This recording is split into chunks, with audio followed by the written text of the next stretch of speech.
Breaking tonight, new outrage and backlash over an incendiary comment about the President of the United States by the man they call America's mayor.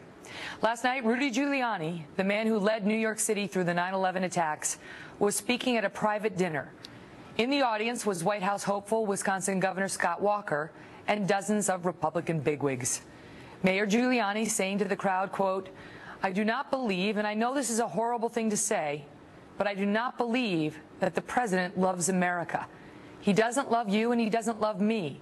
He wasn't brought up the way you were brought up and I was brought up, through love of this country." The backlash was quick and it was harsh. I'm just sorry to hear that, and I find it wrong in every possible way that could be wrong. A leader of the Republican Party said that the president doesn't love us and doesn't love the country. If the Republican Party really wants to be taken seriously, really wants to avoid its problems of the past, now is the time for its leaders to stop this kind of nonsense. Enough! The president's team also getting involved today. The Deputy White House Press Secretary Eric Schultz taking a shot at the mayor over his failed run for president, saying, quote, "Mr. Giuliani test drove this line of attack during his fleeting 2007 run for the presidency. I agree with him on one thing. It was a horrible thing to say." Here now to respond, former New York City mayor and former Republican presidential candidate Rudy Giuliani. Mr. Mayor, do you want to apologize for your comment? Not at all. I want to repeat it.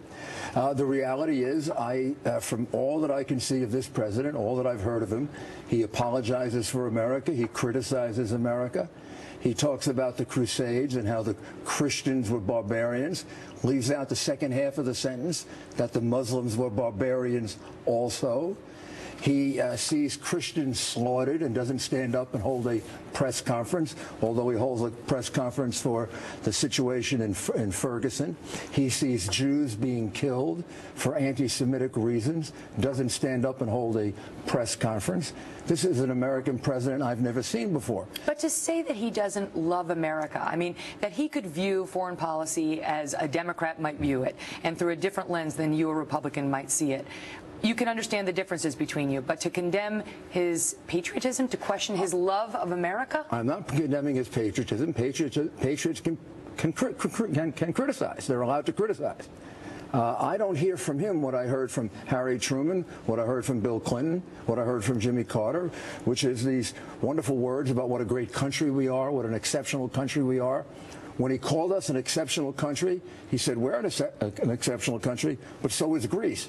Back 3,000 years ago. Doesn't mean he doesn't love America. Well, I haven't. A lot of liberals don't believe in American exceptionalism, but that doesn't mean they don't love America. Well, I don't feel it. I don't feel it. I don't feel this love of America. I think this man was, when I talked about his background, I'm talking about a man who grew up under the influence of Frank Marshall Davis, who was a member of the Communist Party, who he refers to over and over in his book, who was a tremendous critic of the United States. This is a man who worked under Saul Alinsky, who was a tremendous critic of the United States. I believe his initial approach is to criticize this country and then afterwards to say a few nice things about us. But when you say that he wasn't raised to love America, I mean, he was raised in part by his grandparents. His grandfather served in World War II. His grandmother worked in a munitions plant to help the nation during World War II. I mean, to suggest he was raised by people who don't love America or who didn't help him learn to love America. Well, his grandfather introduced him to Frank Marshall Davis, who was a communist, who the president says he fought in World War II. Okay, you can fight in World War II, and then you introduce someone to a communist, and the young boy gets... It's a political worldview. It's not a hatred for the country. Communism wasn't a hatred for America? I'm talking about this particular, his grandfather, if he had a leftist view of how politics in the United States should run, does that mean he doesn't love America? Does it mean his grandson doesn't? Kelly, how about being in a church for 17 years, where the minister of the church says, it's not God loves America, but goddamn America. Now, if you were in that church, wouldn't you quit that church? Let me ask you this. No, I'm going to ask you that. Would you quit that church? Well, listen, it's not about me, but it's not about me. But I want to ask you this because I know you would quit that church. And the reason you would is because you were brought up about how exceptional this country is, how wonderful this country is. I am saying, and I may be wrong, it's my opinion and I'm entitled to it, I do not detect in this man the same rhetoric, the same language, the same love of America that I detected in other American presidents, including Democrats. And I think it guides a lot of the things that he says and a lot of the things that he does. Let me ask you this. So, I mean, Debbie Wasserman Schultz, she's all upset about what you said. Well, she's always just for the record, she didn't condemn Barack Obama when he called George W. Bush unpatriotic. She had no problem with that. And she has said a lot of incendiary things. I did not call him unpatriotic. I know, but she suggested you did, and she had an issue with that. Barack Obama actually did call George W. Bush unpatriotic, and Debbie Wasserman Schultz had no problem with that. What I want to ask you, though, because I have you here instead of her, okay, right, is you went on Hannity's show back in 2007 when you were running, and this is back when General Petraeus was testifying before Congress on the Iraq War and the surge and defending it. And MoveOn.org had taken out an ad in the New York Times calling him General Betrayus. Right. And you were upset about that. You had the following exchange. I want to ask you whether it still stands. The reports that you provide to us really require the willing suspension of disbelief. It comes on the same day as the MoveOn.org ad in the New York Times accusing General Petraeus of being a traitor. This is a despicable attack. Hillary Clinton should disown and condemn MoveOn.org. You actually said these times call for statesmanship, not politicians spewing political venom. Yeah, you know, I mean, what kind of civility is that? So I ask you the same thing. What kind of civility I think it was that? perfectly civil. I think that is a perfectly reasonable opinion. But the president, in his comments, if we look at all of his rhetoric, has not displayed the kind of love of America, the kind of love of American exceptionalism that other American presidents have displayed. That he has gone abroad and criticized us over and over again, apologized for us. Every time he does it, it embarrasses me.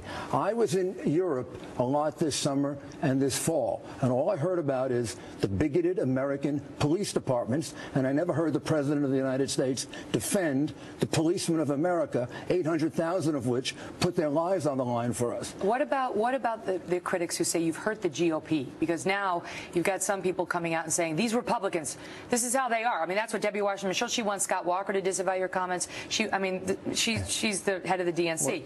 But do you think you hurt the Republican brand? I do not think I did. And the last time all the candidates for president wanted me removed from office was when I brought the RICO case against the Teamsters Union. The only one who didn't was George Bush. Accusing them of racketeering. And that case was just settled successfully after 30 years of changing the Teamsters Union. I'm right about this. I have no doubt about it. I do not withdraw my words. If the president goes and makes a speech and talks about what a great country this is, if the president could complete the following sentence: during the Crusades, the Christians were barbarians, and so were the Muslims. If the president could say Islamic fundamentalist terrorism is our enemy, I will applaud the president. But until he does that, I will have doubts about his emotions, his feelings, his attitudes, and the way in which he developed. We haven't even mentioned some of the other communists and leftists who educated him as a young man. But all we need is Reverend Wright, 17 years in that church, and that man condemned America over and over and over again, and he remained a member of that church. The president suggested he wasn't there for those sermons. The other parishioners didn't tell him about it? I would have walked out of that church in 2 darn seconds because I love my country. Mr.